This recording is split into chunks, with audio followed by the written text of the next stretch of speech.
Allora, ripresa di dibattito, l'onorevole deputato di San Michele, San Leonardo. Sì, je remercie et ringrazio tutti i colleghi qui présents per la loro cortesia. C'est avec une immense fierté, une très vive émotion et un enthousiasme difficile à contenir que je m'adresse à cette vénérable Chambre afin de donner mon entier soutien à la motion M64 présentée par ma collègue, la députée de Vaughan Woodbridge. Les Italiens sont présents au Canada depuis le début de sa découverte. Giovanni Caboto et Giovanni Verrazzano comptent parmi ses premiers explorateurs. Viennent ensuite, en Nouvelle-France, Francesco Giuseppe Bressani, un jésuite, et le régiment de Carignan-Salière. Cette présence n'a jamais cessé de croître au fil des décennies et siècles successifs. De tous ces temps, les Italiens ont fait leur marque au Canada. Les Italiens venus au Canada ont transporté avec eux le trésor prodigieux que représentent 5000 ans de civilisation. En effet, malgré leur état de pauvreté causé par les tumultes qui secouaient la mère patrie, les Italiens transportaient dans leur âme, leur cœur, leur tête et leur corps un fascinant trésor dont ils ont fait bénéficier le Canada tout entier et chacune des localités où ils ont rayonné. Ainsi, Monsieur le Président, il est indubitable que le Canada ne serait pas ce qu'il est sans l'apport extraordinaire des Italiens venus s'y établir. De toutes les générations qui sont venues, je suis particulièrement sensible à celle de l'après-guerre qui commence à arriver en 1949. Mon père, Giovanni Diorio,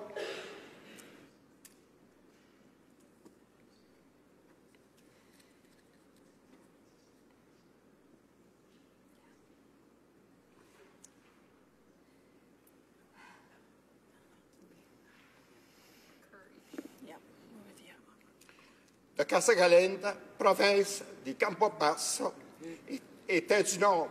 Ma mère, Giuseppina Ranelucci, de Larino, arrivée en 1955, en fait également partie.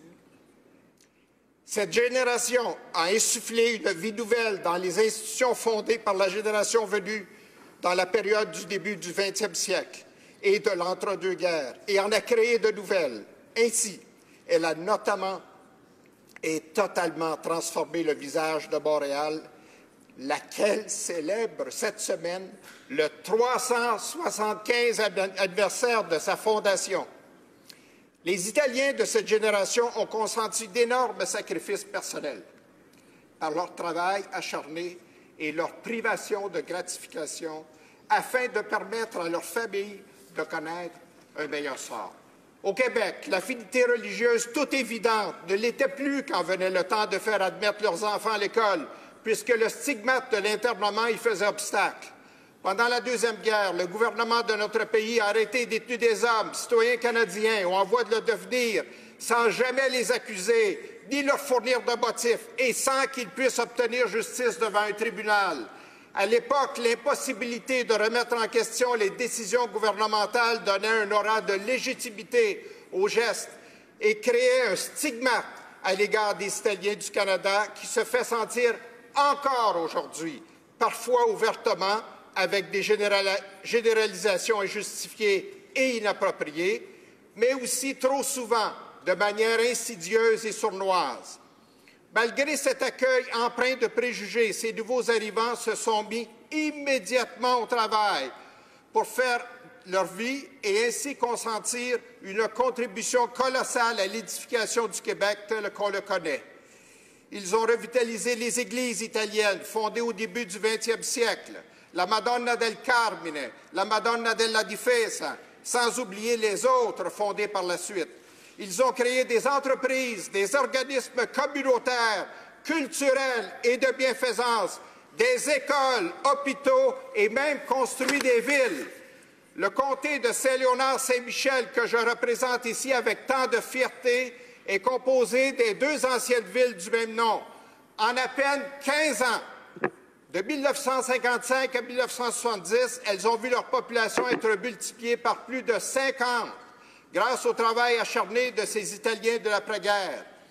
La Casa d'Italia est le plus ancien centre culturel ethnique au Canada. Le Centro Leonardo da Vinci, que j'ai fondé avec Giuseppe Borsellino et Silvio De Rose, sert de berceau à la communauté italienne du Québec. La Fondation communautaire canadienne-italienne du Québec soutient au-delà d'une centaine d'organismes de bienfaisance de notre communauté. À cela s'ajoutent les innombrables associations représentant les villes et villages d'origine, ainsi que toutes les fédérations. Les entités de toute nature créées par les Italiens sont si nombreuses qu'on ne peut les relater en si peu de temps. Je désire également saluer mes collègues de La Salle, Aymar Verdun et d'Alfred Pelland, dont le travail contribue au rayonnement de notre communauté. Enfin, Monsieur le Président, nous avons tous un devoir de mémoire pour que l'histoire du Canada soit relatée sans jamais oublier la riche et exceptionnelle contribution des Italiens à son édification, laquelle mérite d'être reconnue à sa juste et pleine valeur. Viva l'Italia, vive il Canada e innanzitutto viva l'Italia canadese. Grazie. Reprise du débat, l'honorable député.